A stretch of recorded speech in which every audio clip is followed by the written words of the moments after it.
Hey, how you doing? Welcome back to the channel. Good to have you here as always.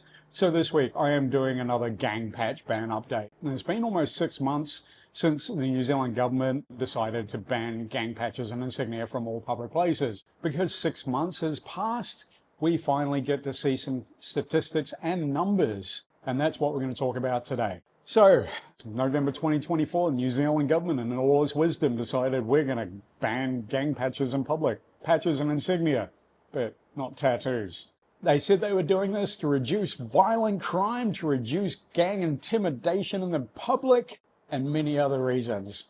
Most of the reasons are just because gangs are seen as a visible target.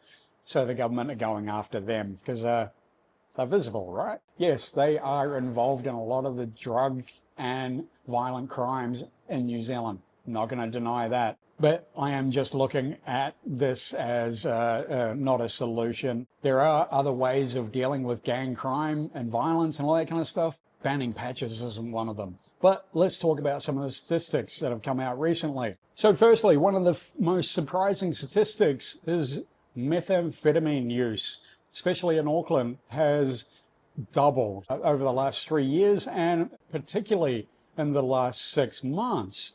Since these gang patch bans are updated, a lot of people, especially in Auckland, are really hitting the meth pipe. From 732 kgs in 2023 to more than 1,400 last year. Police say that's equivalent to 72 million doses. It's probably because the gangs are actually finding it easier to do their business, especially with meth, because the police don't know who they're watching. Yeah, they're not riding around with gang patches or insignia. So by chance, a police officer would see them, pull them over, and usually find meth or whatever. But then looking at things like violent crime, has that reduced? Well, over the last 3 years, violent crime in New Zealand has actually risen by 33%. Now, we don't have any numbers for the gang crime, violent crimes and stuff like that. They just haven't released numbers on that. But trust me, there is still a lot of violent gang crime going on in New Zealand. There have been murders recently. There's been a lot of high-profile murders, especially over the last 6 months. Yeah, so what about gang numbers? You know, because taking the patches off them by not allowing them to wear them in public, oh, that must be a real hindrance to wanting to join a gang, you know, because that's what it's about, right? It's all about that patch and being out in public. No, it's not at all. Gang numbers gone down. No, they've gone way up. In fact, more than 600 new gang members have been patched in. In the meanwhile, 3 new police officers have been added to the New Zealand police force. So while gang numbers are going up massively and police numbers aren't, you can guarantee crime is going to get worse. And as I've said, in the last 5 months alone, meth use, especially in Auckland, has doubled.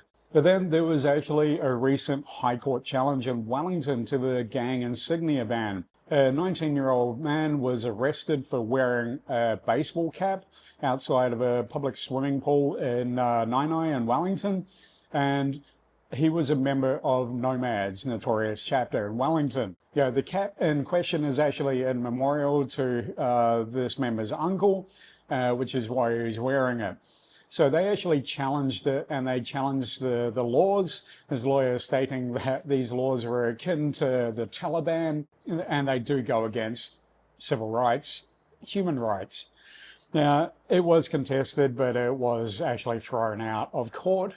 But it sets a precedent for people to challenge these laws on the basis of civil and human rights. I expect there will be a lot more. Now, the reason it was actually thrown out was because it was an amendment to a charge.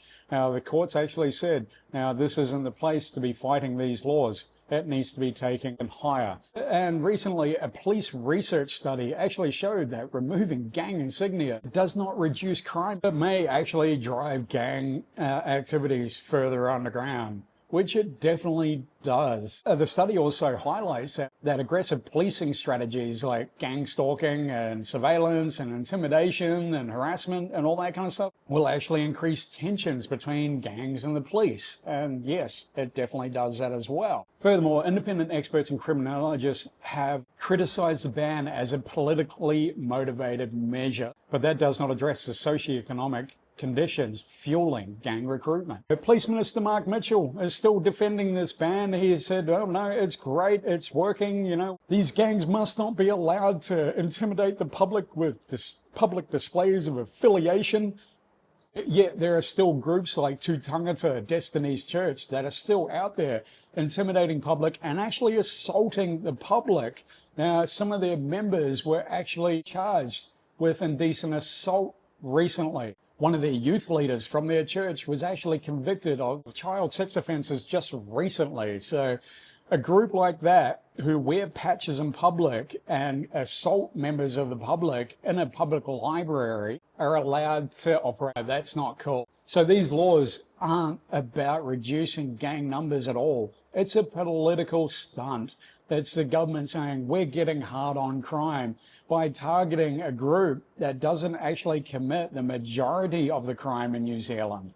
Gangs do commit crimes, don't get me wrong, but they aren't in the majority. Yeah, there's a lot more crime going on out there, a lot of violent crime that is happening in New Zealand that isn't a result of gangs at all. Why aren't they addressing that? And it's because they go for the easiest, biggest target. Now, I'm not saying gangs are an easy target, but they're in the public. They're out there, but they're not going away. This isn't going to get rid of them. This is all just a PR stunt for the government. Look, we got rid of patches. There's no more crime. That's what people think because people don't see it happening. Oh, well, there's no gangs on the street.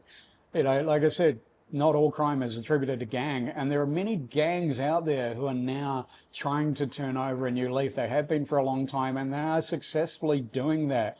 There's many chapters of Mangamo Black Power, a lot of the MCs that are doing good for their community and trying to help their people rather than, you know, always turning crime, because that's all that's been available to them, and they know that that doesn't work.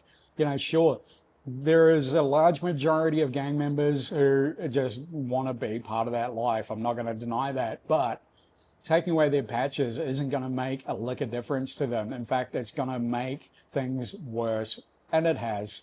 Like I said, the statistics now show that gang numbers are up and violent crime is actually up. Sorry, New Zealand government. It's not working. And I guarantee over the next 6 months, we'll see some more statistics come out to show just that.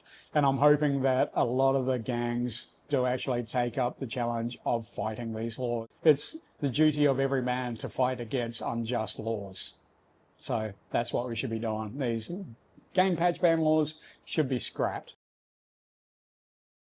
Gang patch ban update for, you know, almost 6 months in, and I'll keep you updated as always. Any news that comes out, I'll let you know for sure.